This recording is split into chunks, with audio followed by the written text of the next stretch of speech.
Good evening. I am Arachna, the spider people, your hostess with the mostess. And welcome to Beware Theater, because this be where you're gonna see some really bad movies. We've got vampires, aliens, werewolves, monsters, and of course, the undead. So take a load off, pull up a couch, and fasten your seatbelt. It's gonna be a creepy night. Who doesn't want to be frightened by a murder mystery, the supernatural, and a spooky house on a stormy night? Well, in the 1930s, lots of movies had that theme, and tonight we're gonna watch one of them, The Ghost Walks. It was produced in 1934, not long after the talkies started. It was directed by Frank Strayer, distributed by Invincible Pictures Corp., and stars a whole bunch of people you probably never even heard of. Unfortunately, the print on this movie shows its age, but it's still very watchable. The Ghost Walks is about a playwright who wants to impress a famous Broadway producer, so he'll produce his play. He stages a car mishap so that they have to spend the night at that spooky house, and he hires actors to act out his play so that the producer doesn't know that's what it is. Pretty ingenious, pretty sneaky, lots of work, right? Well, it did work until it didn't. There's a raging thunderstorm, a haunted house that used to belong to a mad scientist, secret passageways, peepholes in the pictures, a bookcase that swivels, a homicidal maniac, and a dead psychic lady. It's creepy, it's funny, it's got twists and turns, and a surprise ending. But you know, I never saw any ghosts. Maybe you will. So now let's watch The Ghost Walks.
Erskine, you're fired.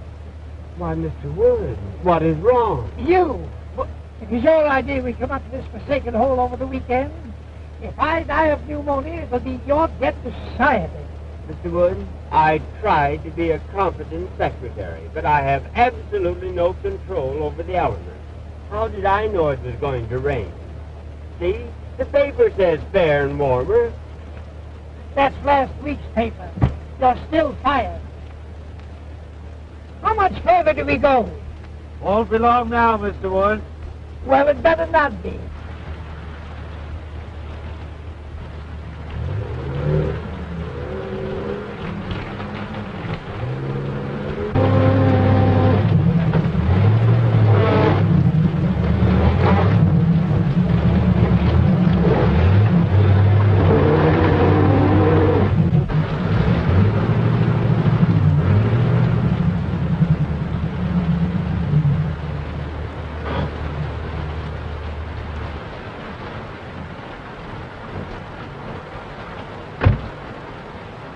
Something the matter? I guess we're stuck. You guess you're stuck. What are you trying to do? Kill me? Oh, no, it's not as serious as that. We just skidded into a fallen tree. Don't stand there! Don't stand there when the train seals suggest something! I'm sorry, sir, but I never did work well underwater. I know this part of the country intimately. There are several houses nearby. We can walk to one of them. Swim, you mean? I see a light down that way. You couldn't see a light if you looked in the farthest fire.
Mr. Ames!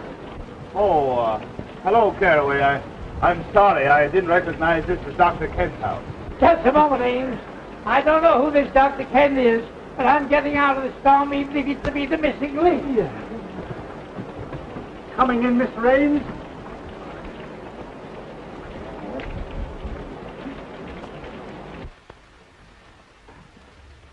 Ames! Well, this is a surprise. Good to see you. Yes, I suppose it is a surprise.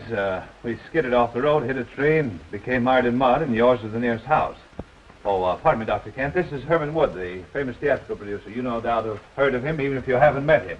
Delighted, Mr. Wood. You're courageous to face the storms we have up here. Courageous. Insane, you mean? How do you do that? And this is Homer Erskine, his secretary. How are you, Erskine? Oh, wet. I agree with you for once. Hello, Gloria. Glad to see me. More than you know. A certain gentleman here doesn't take our engagement seriously. Harry. Hello, Ames. How do you do? Gloria. This is Mr. Wood, Mr. Erskine, Miss Shaw, and Mr. Terry Gray. Oh, Mr. Wood, I've heard so much about you. Yeah, I was afraid of that. How are you, young man? Still quite normal, thank you. Nice of you all to drop in like this. Your idea, wasn't it, Ames? After all, you were invited. That had nothing to do with it, and I assure you I wouldn't be here now if I could help it. We were just driving to my place where Mr. Wood was going to hear me read my latest play. Another play, Prescott? My, you are prolific. Well, play or no play, I ought to be in New York, in bed. Well, I'm afraid you'll have to remain my guest for the night. My chauffeur tells me the roads are completely out. Oh, forgive me for keeping you in these wet things. I'll have Caraway show you to some rooms immediately. Then you'll join us for a cocktail before dinner, for your staying, of course. Well, I like the cocktail part of the program. Oh, Caraway, take Mr. Ames and his friends upstairs immediately. Owing to the storm, they're going to stay for the evening. Yes, sir. This way, please.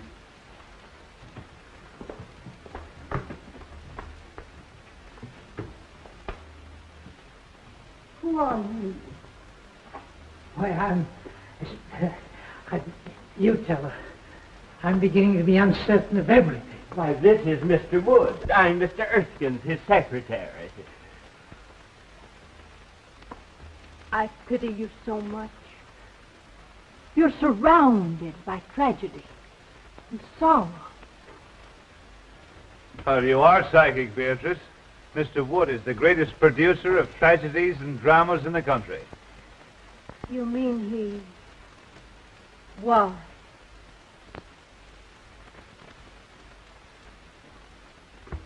Hey, Ames, about this play of yours. Why, yes, it's in my bag. As long as we can't reach my place, why not let me read it to you here? I just remembered an important appointment tomorrow in the city. I must return tonight. Isn't that right? Yes, absolutely. He has to dress the Travelers' Aid Society on the proper way to fold a timetable. My dear Mr. Wood, I would gladly assist you, but until the storm abates, there's no way of reaching the city. Well, we may as well accept the situation, Mr. Wood. We'll have a good dinner and then retire to Dr. Kent's study for a nice, quiet reading. Perhaps it'll make you appreciate my play all the more. They say a full stomach breeds tolerance. Well, something tells me I shall need it.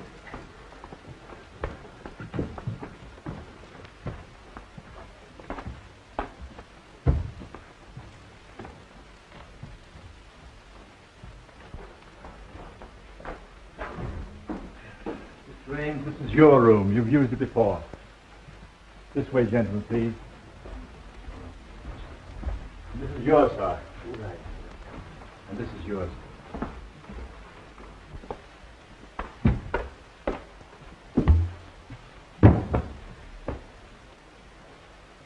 Just a moment. Have that coat dried out. Yes, sir, right away, sir. Anything else, sir? Yes, close the door when you go out. Yes, sir.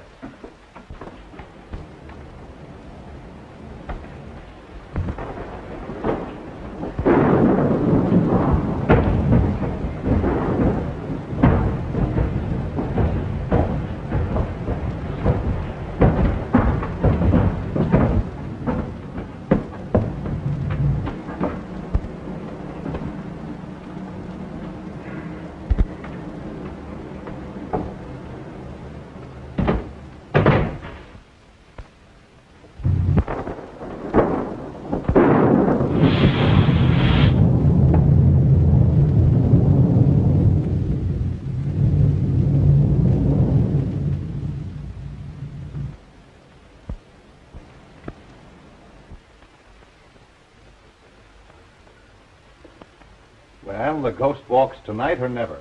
You don't sound very hopeful. To the contrary. Not only hopeful, but brave. I'm going to ask you to marry me and go to California, where the sun always shines and the oranges fall from the trees to your breakfast table. That's a beautiful picture on a stormy night like this. But with or without the oranges and sunshine, you know I won't marry you, Terry, because I love someone else. Terry! Pardon me?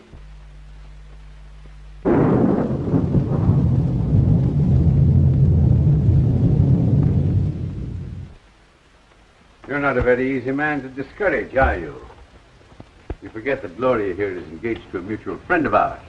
I don't think that's any of your business. Look here, Gray. I don't like your attitude. In fact, I don't think I like anything about you. So what? Why must you two always act like gladiators? Be sensible. Tonight of all nights must not be the time for any discord. You know I've never given you cause to think of me as more than a friend. That depends on your viewpoint. I might argue that statement. I'd like to give you the thrashing you deserve for those insinuations. Please. We'll discuss this later.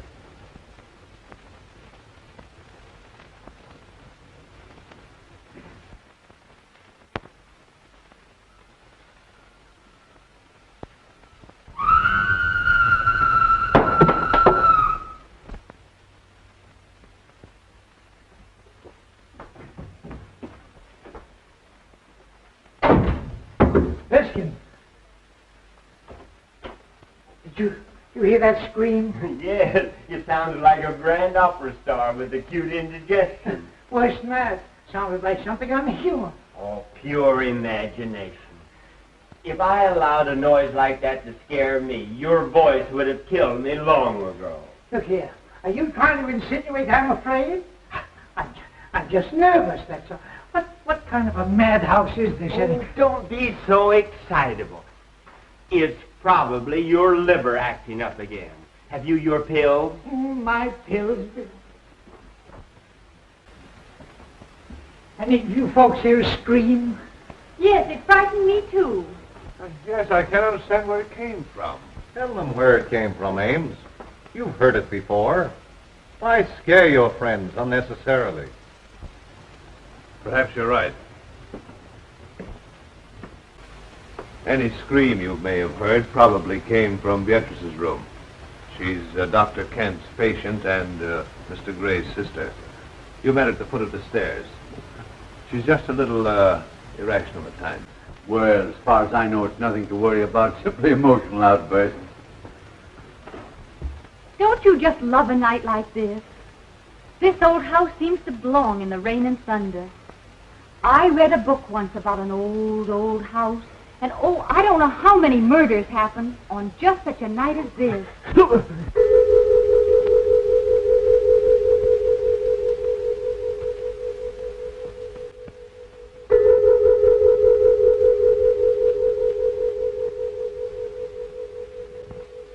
Was that the clock? Yes, I guess so. I think so. It must have been. But it's a union clock.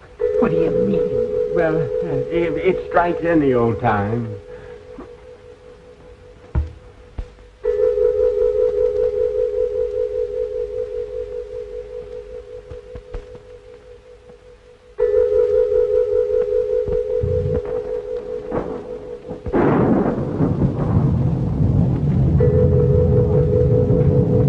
Beatrice.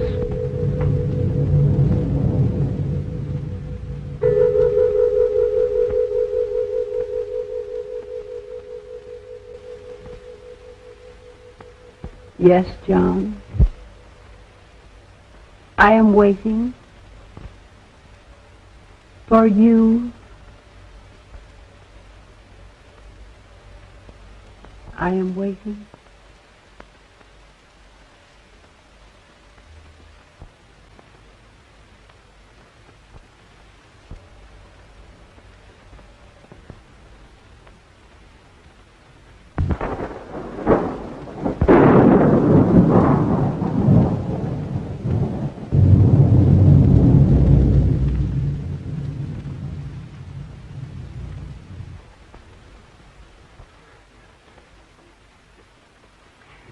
That woman gives me goose pimples.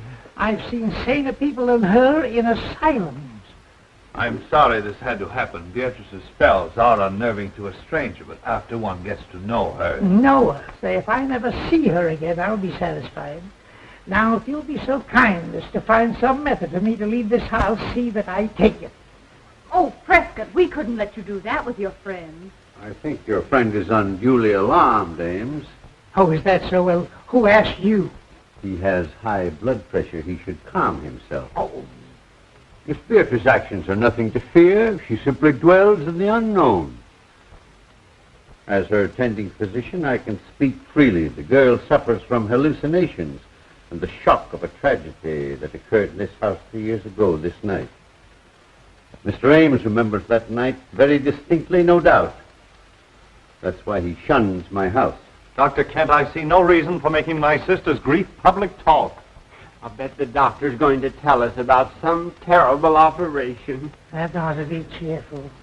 The unsolved murder of your sister's husband must be public talk in this house. Murder?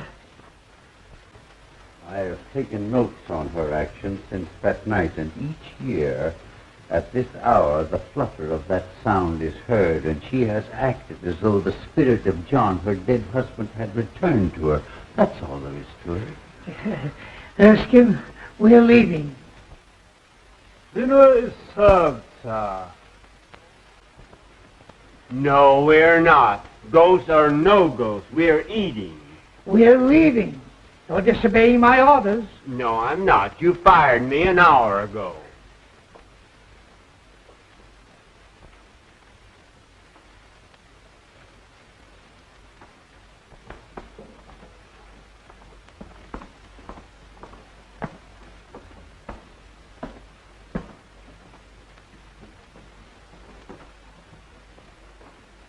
Gloria, James, Mr. Wood, Mr. Erskine.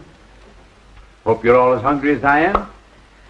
Just give me an aspirin. Just give me anything but a tomato surprise. I've had shocks enough.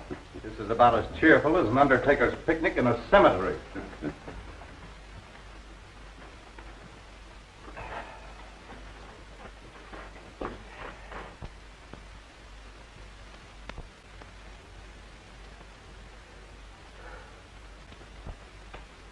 You're right on time, John.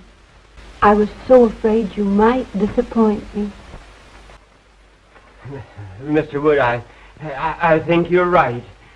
We better leave now that John's here. Playwright Prescott Ames obviously cannot affect the weather, but he does finagle what he thinks is the perfect scheme to have a producer experience his new horror play. How's he going to do that? Not to worry, because Prescott Ames is going to have actors act out his play in a creepy old house, and the producer will be part of it and not know it. He'll love it, and then Ames will have his play produced on Broadway, and he'll become rich and famous, right? Well, that was the plan. And this producer isn't just any producer. He's famous Broadway producer Herman Wood, who goes everywhere with his skittish secretary, Erskine. And between the two of them, they're the comic relief of the movie. So what's the plan?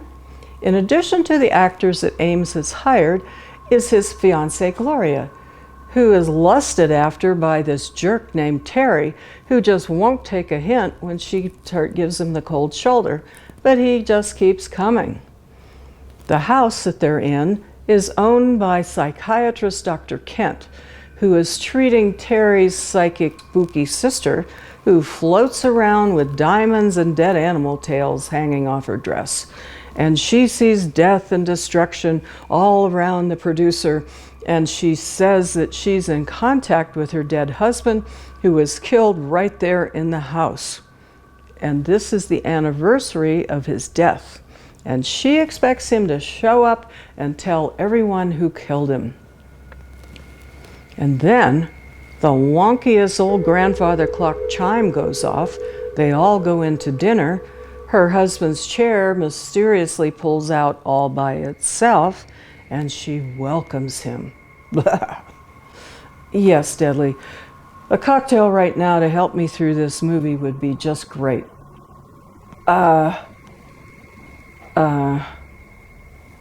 Thank you. Was that the ghost? Yes, Erskine. I'm not a cowardly man by nature, but my nerves won't stand this any longer. That woman is dangerous. My friends, please. I regret these unusual disturbances, but I've experienced these same phenomena in my patient's presence before. There's nothing to fear from the dead. I believe in spirits, but only spirits. Hear me? Beatrice, please, your brother wishes you to restrain yourself. My dear brother seems frightened. As well he should be. Just like all the rest of you are. Please, Beatrice, there are guests here, friends of Mr. Ames. What do they mean to me? You, Terry Gray. You, Miss Gloria Shaw. And you, my delightful friend, know what that blood stain is. You were at this table the night poor John fell forward and stained the cloth with his own blood. The night he was murdered. By one of you. Why, that's a lie. Open that door. Claire, I'll call the police. Well, this is outrageous. Open that door. Unloosen that portal. I'm sorry, Miss Beatrice's orders are, let no one leave. Jarvis is only partly correct. I gave that order. What's the idea? The idea, my friend, is to protect my patient's health. Any interruption might cause the loss of her sanity. You want the responsibility for that on your shoulders? I think you're as crazy as she is. Don't aggravate him. They're all dangerous. Everyone will please sit down.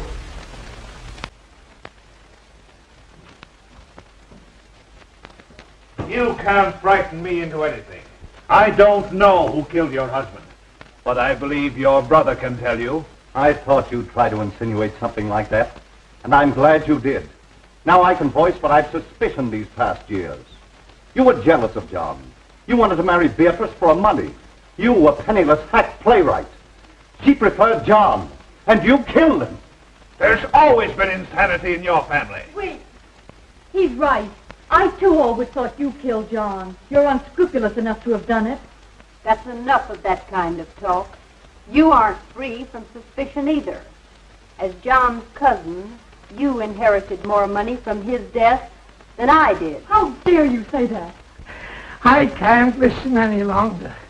In the name of humanity, allow Lester and I to get out of here before they kill each other. I appreciate that we have outside witnesses to what is going to happen. There is a murderer in this room, and we're going to find him. John, tell me the person who killed you. Speak quickly. Why don't you admit it? Hurry, before it is too late. Lights! Speak to John. John! Speak to me, John! Servant, turn on those lights.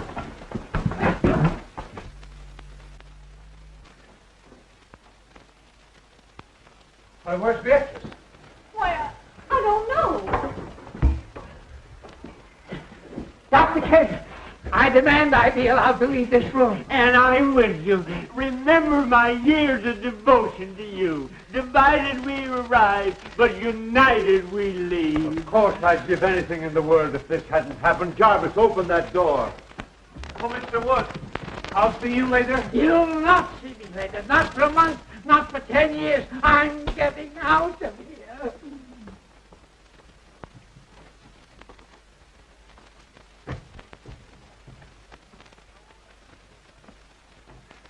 And so ends the first act of my little play.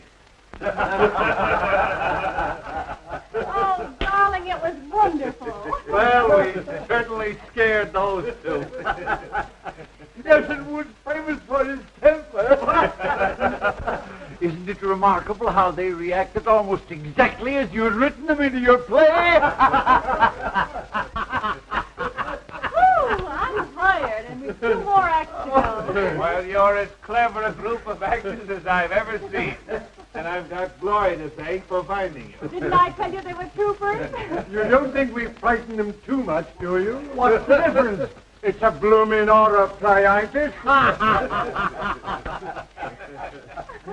Oh, Jarvis, go get Beatrice. Good old Beatrice. She certainly played her part well. Yay, but I was afraid she wouldn't scram before the lights turned up.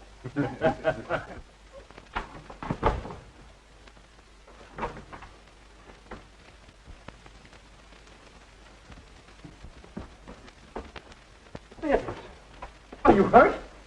Beatrice, what's the matter? Speak. She's dead. This is my room. No. And whoever it does belong to has a gun. A gun? No, let's don't annoy. Oh, shut up. This may come in handy. A manuscript. The Ghost Walks by Prescott Ames.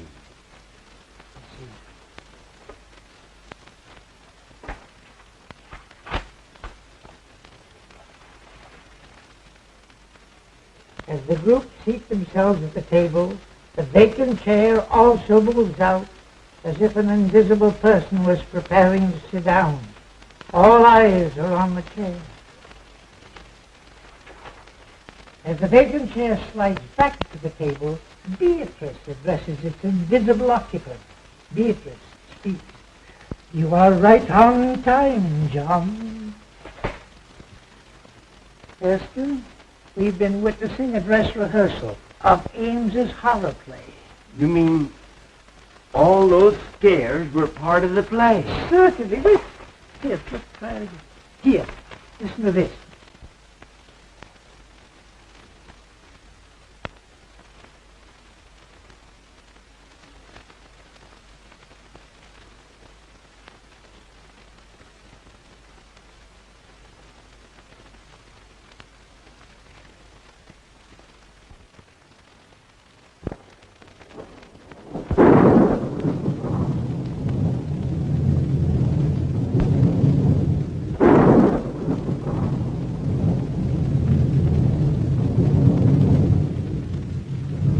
afraid my play has been surpassed.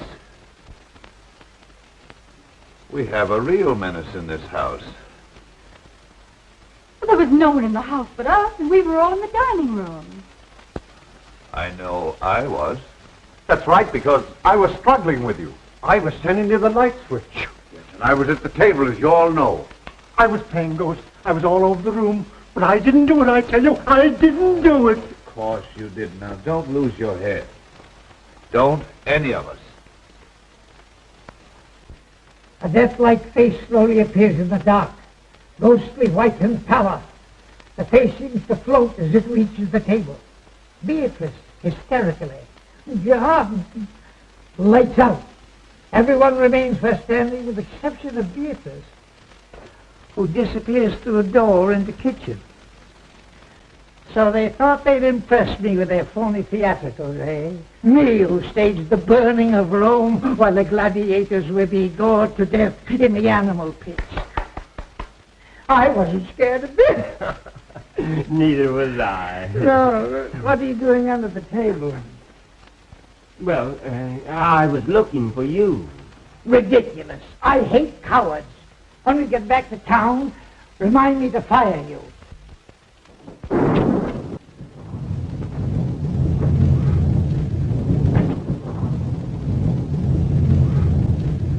Let the play continue.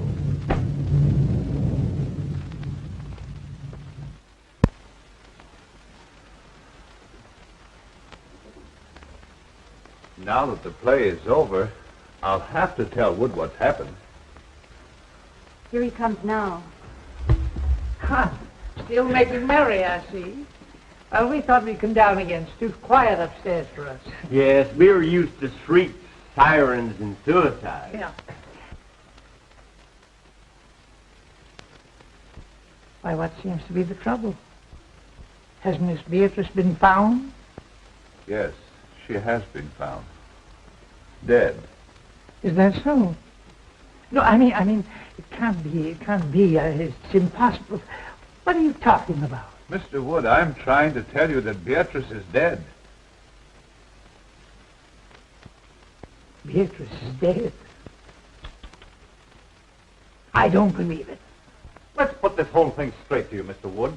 We're all actors, hired by Ames here to present his play to you. Actor? Everything that's happened since you arrived was part of the play. Except for Beatrice's death. Mr. Ames, am I to understand that I've been witnessing part of the play you were to read to me? Yes, I thought it a good method of presenting it to you. You see, this is really my house, and the fallen tree on the road was all part of my scheme to fool you. The storm, of course, was an added break. Well, if these chills and thrills have been theatricals, where does the death of Beatrice fit in? Surely you don't destroy your characters. Somebody evidently does. We don't know any more about it than you do. The police should be notified. Now, wait a moment, everyone, please. I know that this is even more confusing to Mr. Wood than it is to us. He still believes we're putting on the play. So the only thing we can do is to show him Beatrice. By all means, do. Yes, death is no novelty to us. No. We stage it 8 times a week, including matinees. And benefits. Now remember, no one is to touch the body until the police arrive. In there.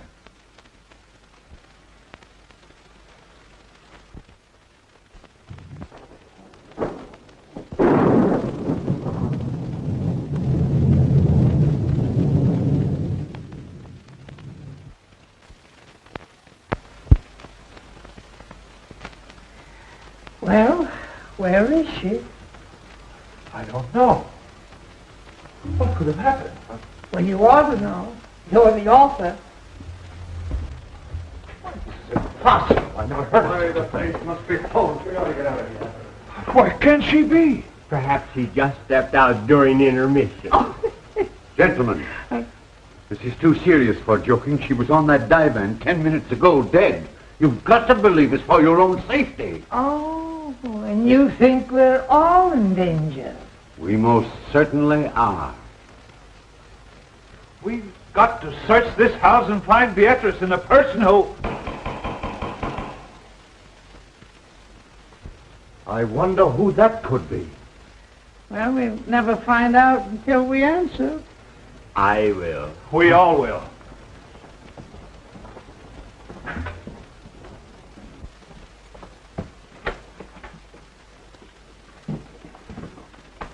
Who are you? Who are you? A guard from the Greystone Sanitarium. Seen anything of an escaped patient around here? What kind of a patient? A quiet one, until disturbed, at which time he becomes slightly murderous. Well, so help me if this ain't a night. Oh, what's going to happen to us next? Who are these people?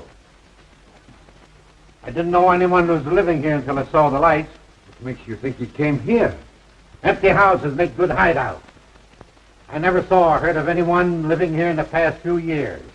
Well, I've been living here about a month. I think you've come to the right house at that. Yes? Has anything happened? Uh-huh. A murder and a disappearance.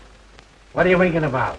Winking? Why, my dear man, you're saying things. I simply stated a murder had been committed. Murder? Ah. Well, it's him all right, then. Well, who is this man you're looking for? At the sanitarium, we'd call him Case 222. I guess you'd call him a homicidal maniac. A maniac? And you think he's loose in this house? Now, be perfectly calm. If my patient is here, and you scare him with hysterics, he might tear you apart to see what caused the excitement. Oh. That reminds me. Has anyone called appearance? No. Well, that's a usual procedure, isn't it? Well, we forgot to, I suppose. But there's a telephone right here in the study. Telephone?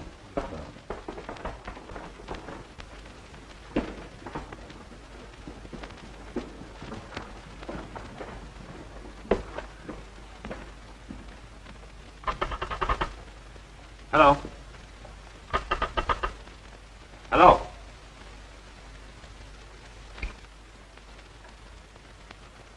Cut. I suppose no one knows who did this. Why should we? You don't think it's fun to be isolated with a maniac? If the play calls for it, yes. Well, I don't know what the rest of you are going to do, but I'm driving into town for the police. Wait, it isn't safe outside. I'll walk with you to the garage. Thanks. I'll be right back. So those who want to go to bed are safe enough. Besides, it's easier to die in bed. Come on, Ken, let's turn in. It's as safe up there as here if we lock our bedroom doors.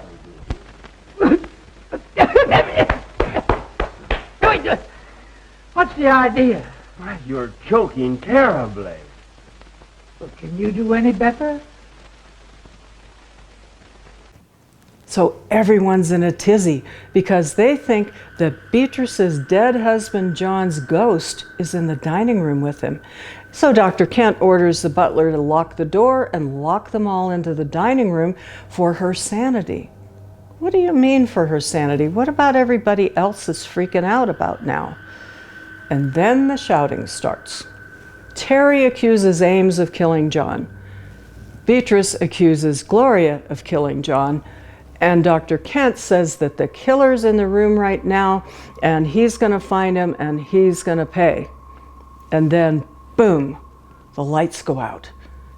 And this weird, hokey Halloween mask starts floating around, and there's screams and scuffling. And then when the lights come on, Beatrice is gone. And so ends the first act of Prescott Ames' play. Or does it? Because in a few moments they find Beatrice's dead body in the closet. That wasn't supposed to happen. Something else that wasn't supposed to happen was Wood and Erskine find the script from the play, and they realize they'd been duped that this play was real, and they get all mad. But then they start laughing, and they go, let's play along. They won't know that we know that they have hoodwinked us. It'll be fun. But then the actors confess and they say, sorry, that was our plan. We wanted you to play along. But she's really dead. We found her in the closet, dead. We put her on the couch. Come on, let me show you. And when they get to the couch, Beatrice is gone. And that really wasn't supposed to happen. And if things couldn't get any worse, there's a knock at the door in the middle of this raging lightning storm. And it's the guard from the sane asylum nearby saying that there's a homicidal maniac loose and he might be in your house. Because the house has been vacant for a couple years, it's the perfect place to hide. You are all in danger. Yikes. What, Dudley? We're in danger too? No, how can that be? The phone line's been cut. Dudley, this is a fake phone. There's not even a line on it. Hello? Hello? Was that the ghost again? You know, I had a hunch that Beatrice should never appear in a horror play. Why? Too highly strung and impressionable. A fatalist. She figured if you were paid to scare people, the law of compensation would see to it that you got scared yourself. Utter nonsense. How could anyone possibly foresee a maniac coming here tonight and committing murder? Don't interrupt him. The play's improving. Not enough action for me. Tell me, Ames, just how did you happen to come to this house yourself? Funny you should mention that. I was just asking myself the same question. Of course, you saw that painting in the drawing room of Gusser Gillis. Sure, everybody knew him. And his history? Naturally. Personally, I thought he was the worst butcher who ever severed a tonsil. Right. And you remember how 9 of his patients mysteriously disappeared after he treated them? They were murdered. And when the police came to arrest him right here in this house, he committed suicide. He lost his mind from the strain of his surgical work, I guess. Get to the point, man. I know all that record. Now, you say this house was his. How did you get it? Why, that was easy. I simply advertised for an old, isolated country home. And the real estate agent for the Gillis estate answered and said he'd be glad to rent me this place. It's been vacant ever since the doctor's death. People were afraid to live in it because of the crimes that were committed here. It's supposed to be haunted. And the local people swear they've seen the lights go on and off in this house even while it stood unoccupied. Well, the rest of the story is short. I wanted to write a play in the same atmosphere he had lived his ghoulish life, so here I am. I'll bet he'll come back to haunt you for this. Did Jarvis get away all right? Yes. There's no one around the ground, so I think I'll search upstairs. I'll go up, too. I'm going to bed. And I'm resigning from your cast. You playwrights are all screwy. I take it that this ends the second act. Now, if you don't mind me saying so, I think your play is rotten. Well spoken, Erskine. Forget about being fired. Let's go to bed. Yes, go to bed, Mr. Wood, and get some sleep. You insist the play is still on, but we've tried to tell you that it's ended in a tragedy. Good night, sir. Good night, Miss Loren. Good night. Ames? Good night. Be sure and let us know if anyone else is murdered. I can't convince those fools. They insist we're still playing for their benefit. Oh, I wish we were out of this dreadful house. First it was Terry pestering me, and now this awful tragedy of tonight. Don't worry, dear. You look all worn out. You get some sleep, and I'll see that nothing disturbs you. Oh, I'm too frightened to sleep. Tell me the truth. Who do you think could have killed Beatrice, and where do you think she could be? Well, personally, I believe it was just a burglar who's long since disappeared. Then why would he steal the body? Oh, to cover up the crime, I suppose. Now, you go to bed, dear.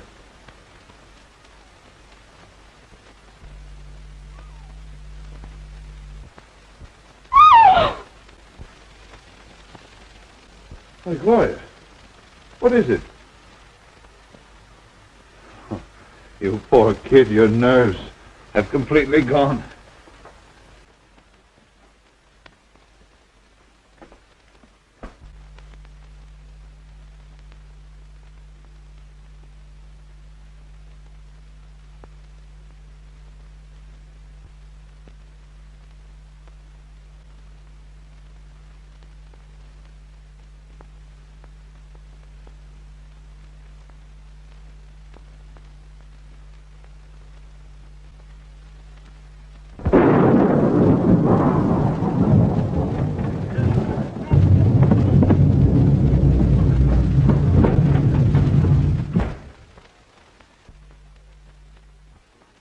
Oh, it's you. I ought to pull the trigger, Pat. Well, come on, snap out of it. What is it? Mr. Wood, maybe we're wrong. Maybe this isn't the play we're witnessing after all. Oh, rubbish. You saw the manuscript, didn't you? Yes, but I didn't see anything in it about the top of my bed coming down and smothering me, just like a steak under onions. Oh, nonsense. You've had too many cocktails. Besides, I wouldn't be lucky enough to celebrate your demise by violence. That's a fine way for you to talk to me who's been everything to you but a mother. Now, Mr. Wood, listen to reason. I may be all wrong. I'm a nervous man by nature. But if this play is still going on, it's the closest thing to reality I ever saw behind the footlights. Oh, you're a sissy. I tell you, this fellow Raines is clever. He has reality in this play, and that's what the public wants. Now, let me alone. And if you want to stay in the theatrical business, stop letting it scare you. Oh, I was kidding all the time. That bed racket was only a dream I had. And you were in it, too. I was not. I was reading. Yes, I saw that. You were reading a book on psychics. You were worried about the future yourself. Say, go home and go to bed, will you, please? And if you want to think of the future, remember I'm firing you. Mr. Wood, I have a premonition that we must stick together tonight. You need protection. You mean you do? You're trying to muscle into my bed because you're frightened. Go home. Oh, my dear employer, play or no play, I have no relish for my own couch. Move over. Say, this is all Tommy rot. You've got the mind of an oyster and the nerve of an acrobat. As my secretary, I do allow you to share my office, but that does not include my bed. Hey, you were born in October, weren't you? Yes, during the National Apple Week. Why? It says here, your type is the instincts of a bloodhound, the heritage of the homing pigeon, the attributes of the ferret, and the heart of a lion. Yet you snuggle beneath my quilts, you cream puff, because a make-believe play is scaring you. You're fired once and for all. Will you please close my mouth if I'm snoring? I have adenoids. Adenoids, too? My Lord.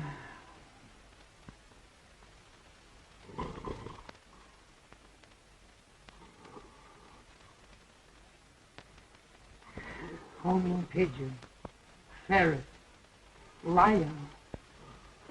I'm sleeping in a zoo.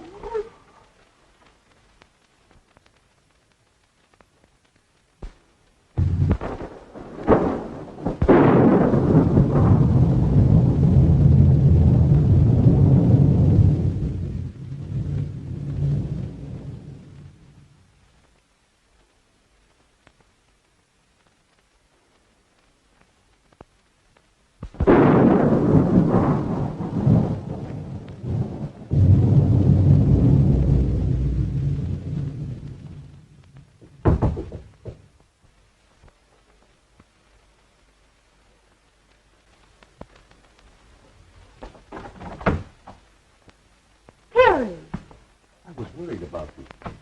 Up here, all alone. I'm all right. Listen, Gloria. You know I love you. Why do you always give me the cold shoulder? I'm just not interested, Terry. Why did you come here? It makes it very embarrassing. Oh, I know. You're afraid your playwright sweetheart would be jealous if he knew I was here. Well, I wish he could see you now. I just came in to say goodbye. I'm walking out on this play, but I've got a curtain speech to make. And this is it. Stop, Terry!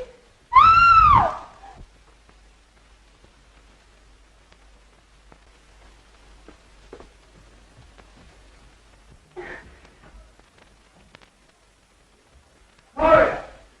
Gloria! Are you fool? Now see what you've done. I'll hide in that closet until he goes. If you tell him I'm here, I'll tell you invited me. Understand? Oh, Dolly, what frightened you? I saw a man. Oh, where was he? He came in that door. I screamed and he went away. Oh, you poor kid, what a narrow escape you had. Wonder what that feeling was about. There's a light in Gloria's room. Let's see what's up. You take it easy. I'll find the guard. We'll search the house again. What's happened? We heard screams. Someone tried to break into Gloria's room. What? Who? I don't know. Here comes the guard. Seen anything? Plenty. Gloria was almost attacked by someone. Fancy that. Who do you think it was? I don't know. We'll wake up everybody and find out. Good idea. Let's try Terry first. Oh, Terry. Gone. Not a sign of him. Whose room is this? Oh, that's mine. And there's Erskine's room, and that's Mr. Wood's. Let's see what they know.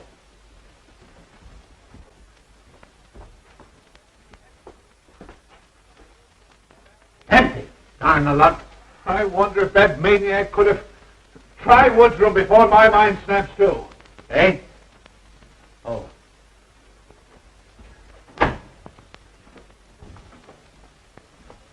Hey, you two. Get out of here. My office hours are from 10 to 4. Seen anything strange in here? Yes, here's an exhibit that ought to be in a museum. What are you doing in here? I was sleepy.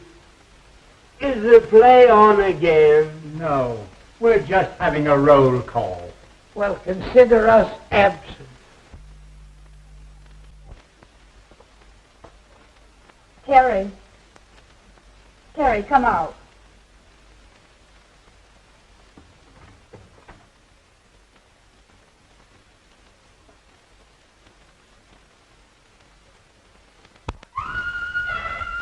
Gloria. What, again? Oh, let's don't miss this. I might as well be a fireman.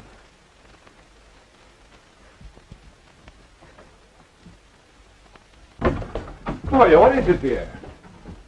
It's Terry. He was standing right in that closet. He's disappeared.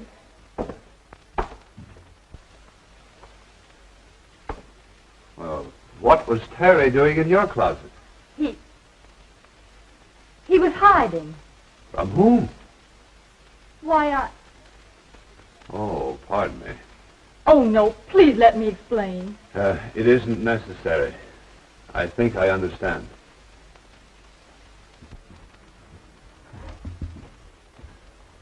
I'd sooner trust a lunatic than I would a woman. Yes, they're more reliable.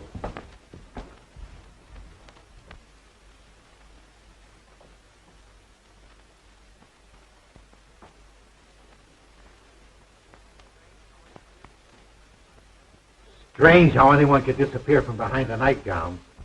You could from behind my cousin's. She weighs 250.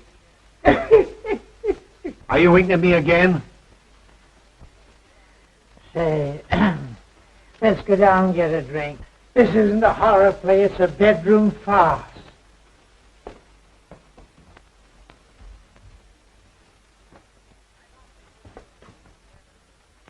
I don't think this situation is fair to me. You people are of very little help. That patient of mine is evaporating. He thinks all I've got to do is to look for him. Besides, I promised to be a 4th of Bridge tonight with some friends of mine. Speaking of wasting time, Jarvis should have been back from town with the police long ago. Oh, Caraway. Will you and Kent go back upstairs, please? Just to be near Gloria. I couldn't stand seeing her myself just now, but I don't want to expose her to unnecessary danger. I understand. We'll be glad to help. I'd just as soon go up again anyway. I'm dead. Please don't use that word. I don't like that fella Caraway. Oh, forget it. He's just a seedy butler. Well, I feel duty bound to see this night through. I live here and all that, but I'm beginning to reach the breaking point. This situation is getting out of hand. It seems to me you're about as useless a guard as I've ever seen. Well, I've worked in 2 penitentiaries and 3 asylums and never had any complaints. Best actor of the bunch. Well, boys, I'm going to retire from now for the second time tonight. Abe, go on with your rehearsal, but don't disturb me for the finale. And again I say, good night. Please continue. I never walk out on anything that doesn't cost me something. What does he mean? Oh, these fools think we're putting on a play for their benefit. I'm hungry. I could destroy a few vitamins myself. Well, you'll find some food in the kitchen. I'll be waiting for you here.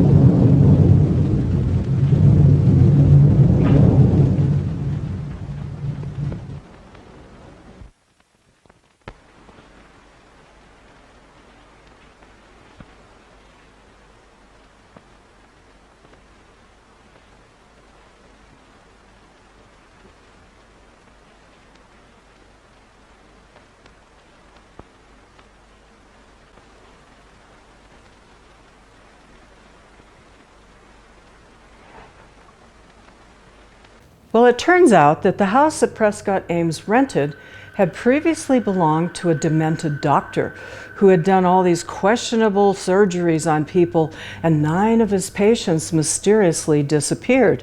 And then when the police tried to arrest him, he committed suicide in the house. So why would Ames rent a house with such bad juju? Well, apparently when he advertised for a secluded big old house out in the country, the realtor rented him this one. Boy, you gotta watch realtors. So everyone is exhausted from all of the craziness that's been going on, and they start going up to bed.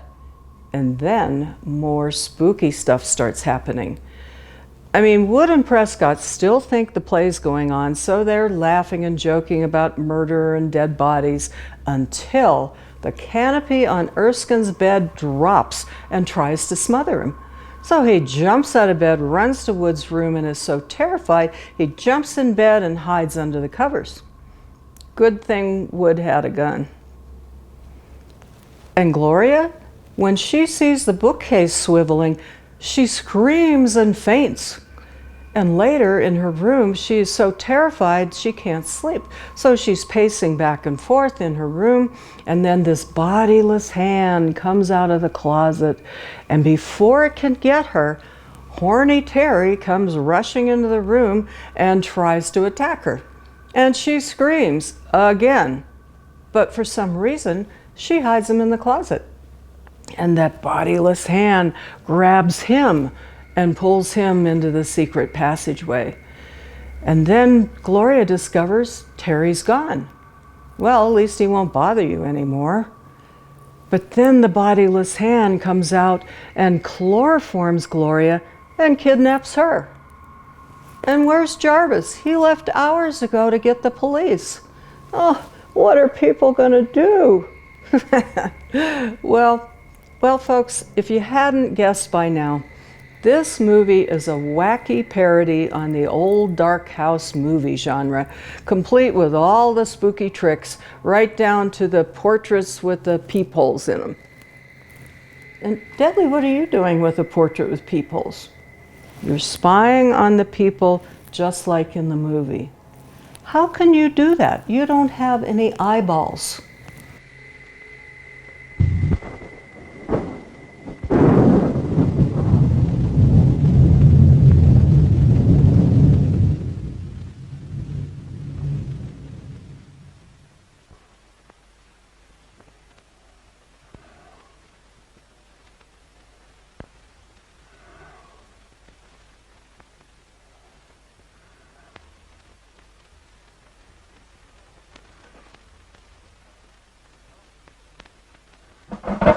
Hello? What are you doing down here? Why, I just came down to get some cigarettes. Well, you shouldn't have left Gloria upstairs alone. Well, I'm not her guardian. If you're so anxious about her, Why don't you go upstairs and play watchman yourself? That's just what we're both going to do. Well, the scene shifts. So do I.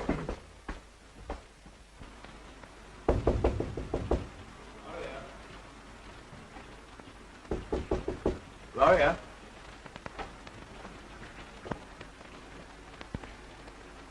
Gloria!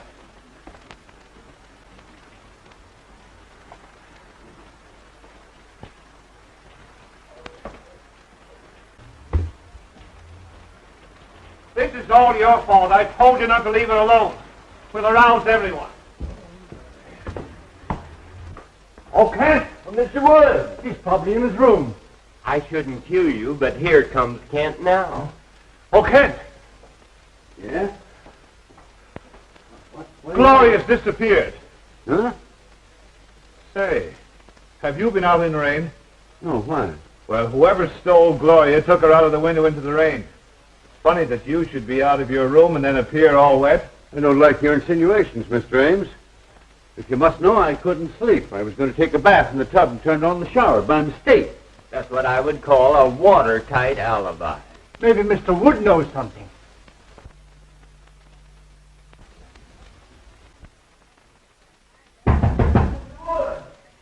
I'd have more privacy in a convention hall. Come in.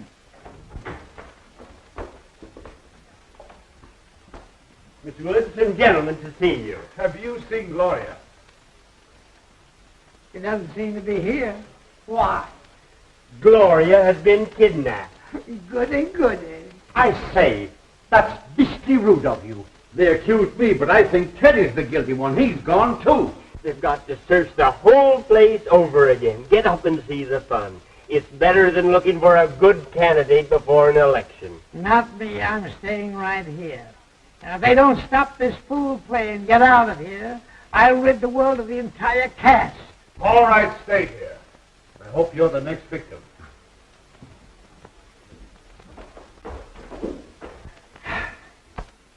Mr. Wood, could I have a word with you? If you try to get in this bed again, I'll shoot you, so help me. I only wanted to say that you're right, as usual. The play is still going on. Of course I'm right. I know the theater like Barnum knew his elephants. And I'm not cross with you, Erskine. In fact, I'm going to raise your salary. Thanks. People don't disappear every 5 minutes in real life. Unfortunately, some don't. I'd like to get some sleep. But the play... Earn some of the money that I pay you by watching it for me.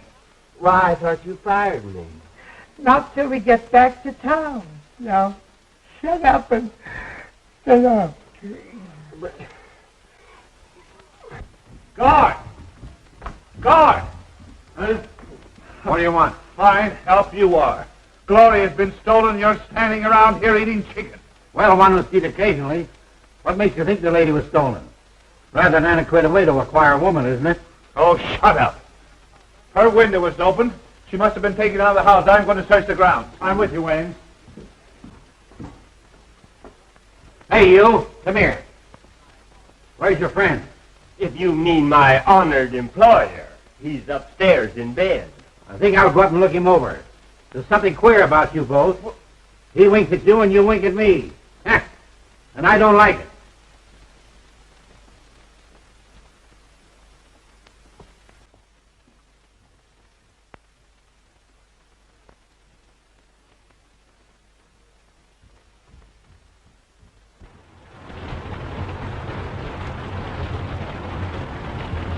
We'll make a careful search of the ground. You go that way, and I'll go this.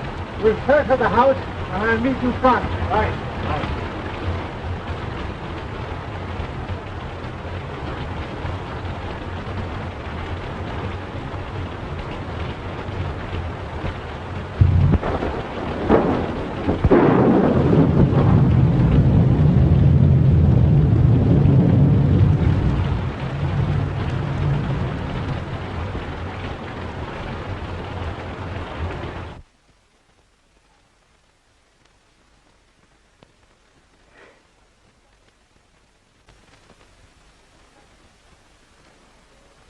Who's there?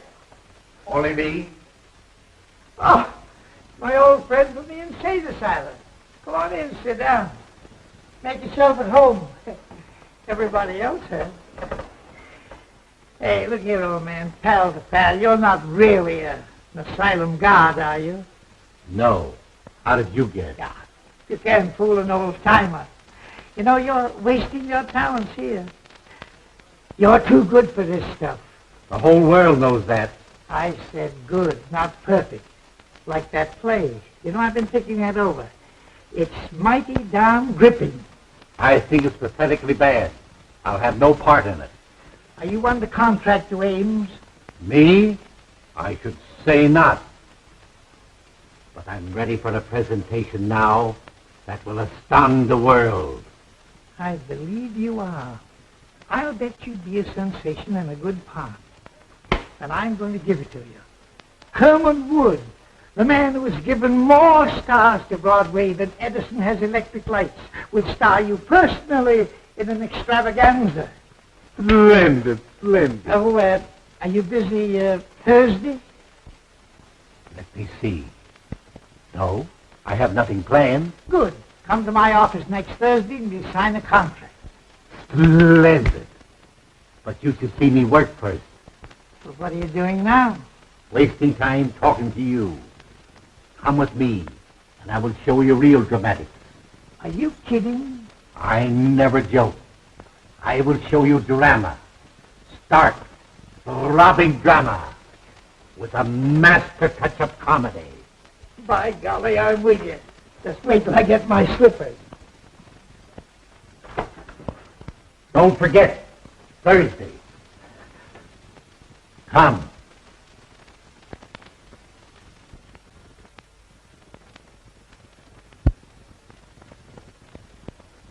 I'd feel a lot safer if I had my gun.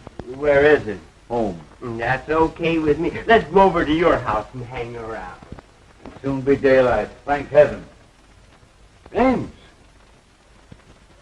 Anything new? We made a complete search of the grounds and found nothing. Well, how much longer is this going on? I'm getting tired of sitting around here and waiting for something that doesn't happen.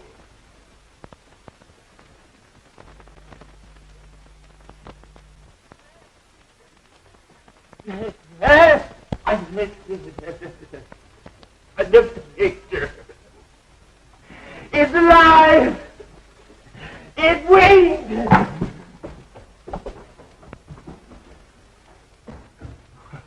What's the matter with him?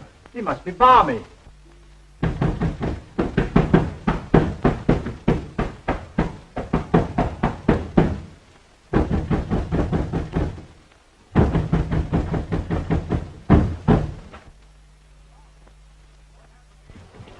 Charles, what happened to you? Remember when I left the house to get the car and the cops? Yes? Well, that nuthouse guard leaves me at the garage. Then just as I'm getting into the car, somebody slugged me with a lead pipe. What was the idea? Well, someone didn't want him to get away. And that someone is probably the escape nut that we're looking for. How many of you are searching for him? There's already been a guard here tonight. Well, there's possibly half a dozen of us, but believe you and I'll find him. Yeah, this guy disappears every so often, but we always spot him in this neighborhood. I see. Well, after you were hit on the head, why did you come back to the house? I figured getting the police was the wisest move to make. I've been knocked out and tied in the garage, but I broke the ropes. Then I tried to start the car, but I found out someone had gummed up the motor. Well, I began to hoof it into the village when these guards from the sanitarium picked me up, and here we are. Has anything happened since I left? Yes, Gloria's been kidnapped and Terry's disappeared. And now that Erskine person's gone violent. Oh, yeah? Well, I'll handle that. Help! Help! What's the matter? Mr. Wood is gone! What? I said he's gone, and so is the guard. It's that picture that's doing it.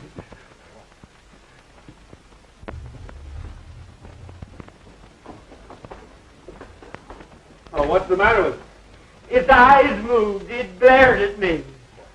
Why, it's as solid as the wall. You're daffy. Those eyes never stared out of nothing but a paint pot. I say someone looked out of that painting. Okay, brother, we'll soon find out who's nuts around here.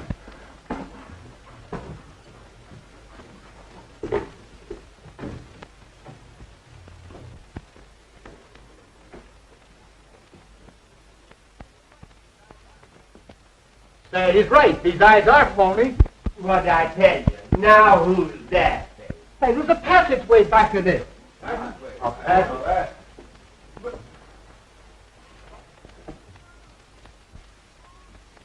Look! It's moving!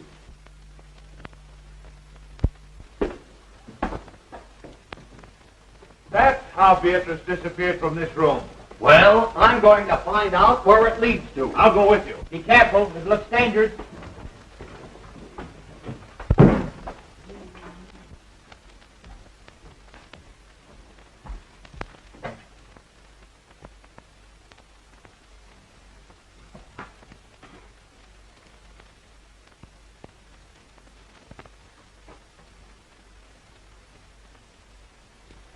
My friends, since your entrance into this house, I've worked toward bringing you into this laboratory.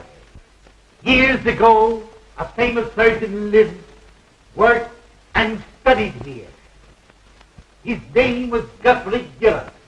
He is dead now, but I, Professor Elmer Trickery, will carry on and improve his work. Hey, I don't like these underground places. Well, you may as well get used to it. You may spend a lot of time in one. Why, the whole house must be honeycombed with passages. They lead all directions.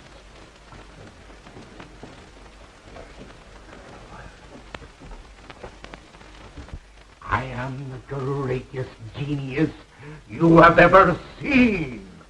I have mastered my work. Work that has produced power almost divine. I have become more than the greatest plastic surgeon in the world. I am the molder of mankind. I have reached a great decision. That is why I've allowed you all to trespass upon the seclusion that I have enjoyed in a supposedly deserted house. I discovered this old house of Dr. Gillis's on one of my many escapes from the sanitarium. It is admirably fitted for my work. All I needed was patience. And now I have you, healthy people, who can't stand the rigor of certain small operations.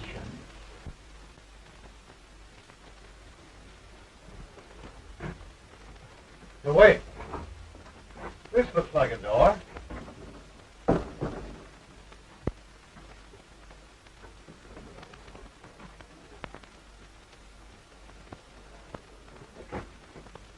See where that leads to.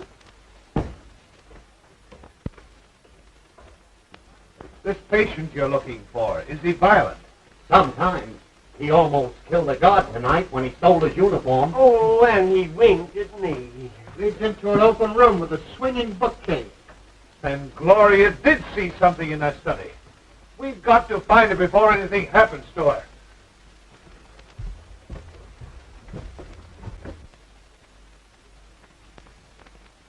It seems to me this is the fluid I used to paralyze the mice with yesterday.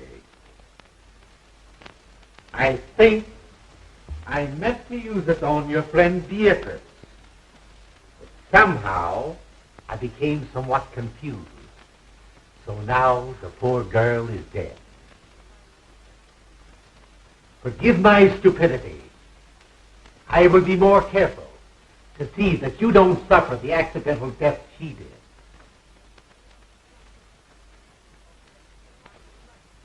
I have brought back the spark of life. I am colossal. Oh, my head aches. Take that smelling salts away. You're choking me. I am awfully embarrassed. I thought I killed you, but I only gave you a headache.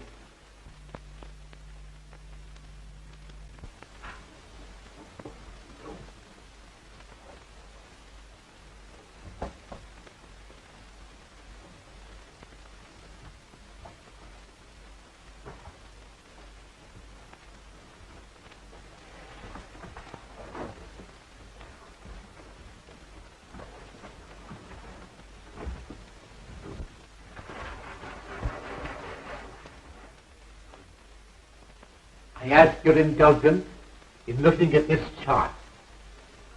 You will notice the various noses, eyes, and chins. You all have an ideal, a face you envy. You can have your choice of alteration. You understand, my operations run in series. You may look as you wish now. Ultimately, I will slowly change you to fit my model. Young lady, you shall have the honor of being the first on my table. I shall require very little from any of you. Just enough to begin my work. A feature from you, a bone from him, and a cartilage from that one.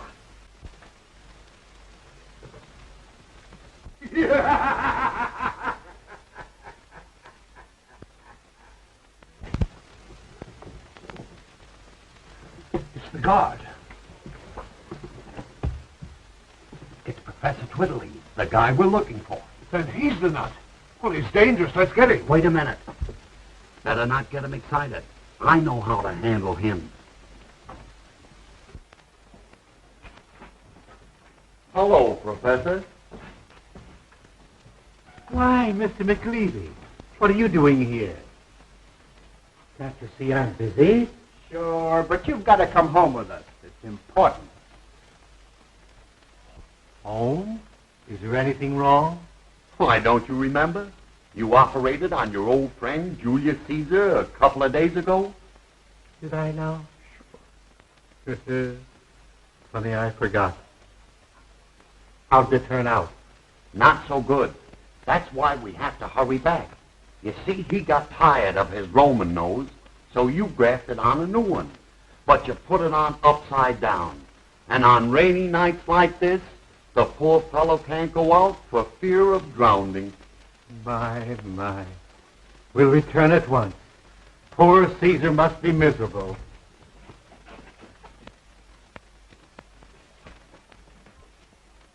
Oh, Prescott, take me out of here. I never want to see another horror play. Well, don't worry. I'll never write another one. Yes, you will. What? Absolutely, but you've got to rewrite it. Just like this night and the experiences we've gone through. Even to the murder of Beatrice? Yes, I'm afraid Beatrice will have to die all over again. Well, the ghost walks after all. Congratulations. Congratulations, John. You were all right too, Caraway. Thank you, Mr. Wood. Now what's the matter with you? I was just thinking how terrible it would have been had the professor really operated on us and changed us all. You might have gotten my adenoids, and I would have gotten your false teeth. Erskine, turn your face to the setting sun. Oh! What's the idea? Don't forget, you're fired. Oh, Mr. Wood. Come.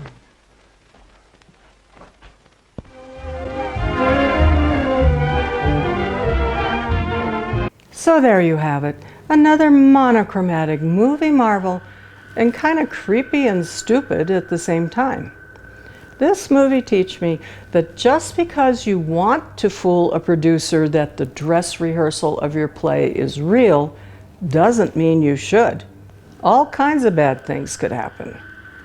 It also teaches me that if you're going to buy or rent a creepy old house, be sure your realtor discloses whether or not it's haunted. You might have some ghosts in the house. So until next time, or not, this is Arachna, the spider people, wishing you nighty-night and pointing out that convincing a homicidal maniac who's getting ready to hurt people to go back to the asylum is a whole lot harder than they showed in this movie.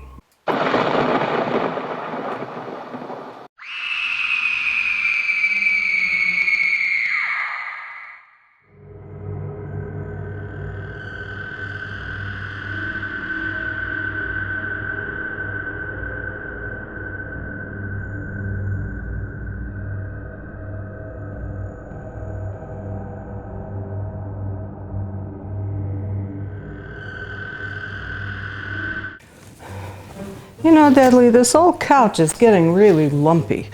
But I hear that there's a new furniture store called Creepy and Creaky's, and they're having a sale.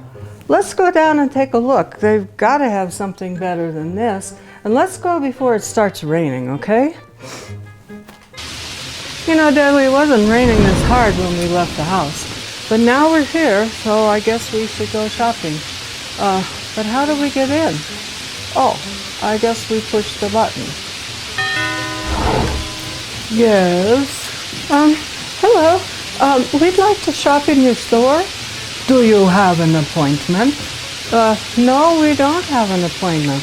But if you're not busy, can we come in? It's really raining out here. Very well, come in. Oh. Who are you? I'm Arachna the Spider People, and this is my friend Deadly. And we just wanted to buy a new couch, and we saw one that we liked in your window. Creepy. Get that umbrella. I don't want water all over the place. The floor doesn't like it.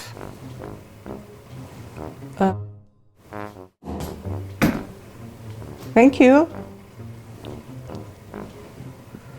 And who are you? I am Mrs. Creepy. And this is my associate, Mr. Creaky. No relation.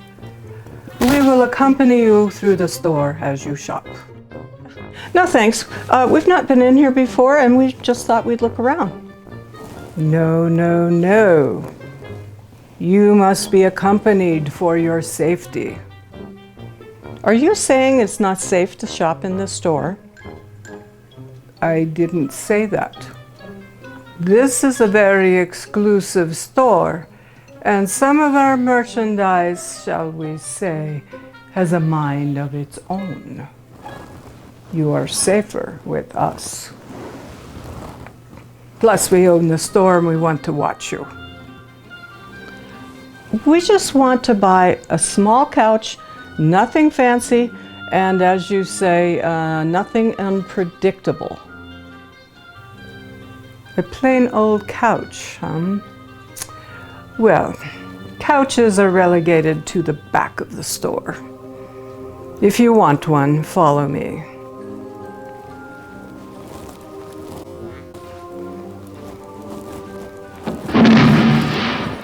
And don't touch anything you don't want to buy.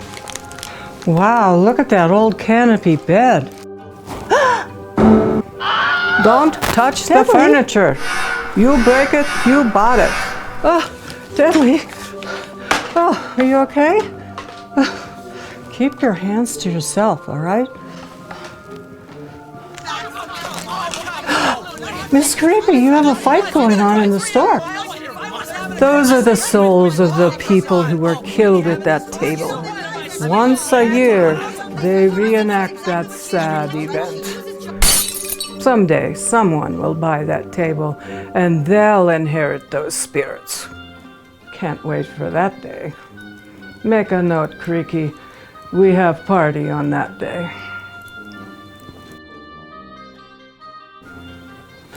What kind of store is this? A very unique one, for exclusive clientele. Deadly, are those paintings watching us?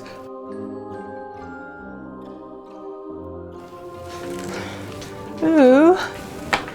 Wow, this place is like the TARDIS. It's bigger on the inside than it is on the outside.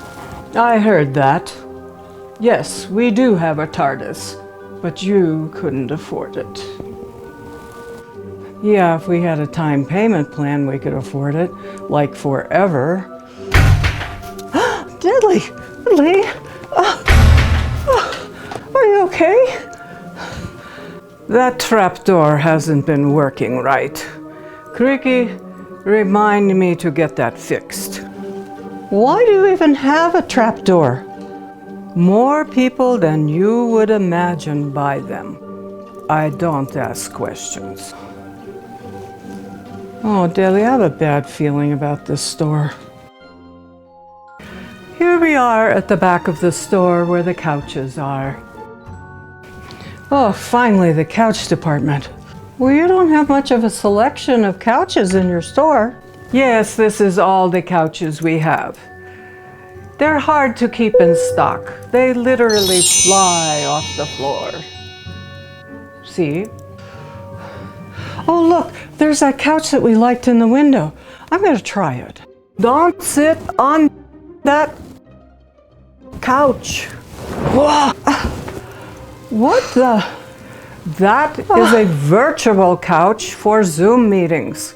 Really? Creaky, remind me to put a sign on it. Virtual couch. Look, Mrs. Creepy, all we want is a plain old couch with no tricks, okay? All right, if you want an untalented couch, we will go down in the basement to the storage room where they're kept. Follow me. No, that's it. Mrs. Creepy, we're done shopping. This store is not at all what I expected it to be. Come on, Deadly, let's go. What? You're leaving? Shame on you. You have wasted our time. If you had wanted a couch like that, you could have gone to Batkia down the road. I understand they make you put them together. Be gone with you. Ricky, remind me not to let riffraff into the store anymore.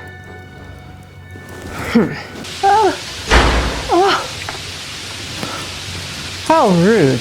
I've never been thrown out of a furniture store before. A lot of other places, but never a furniture store.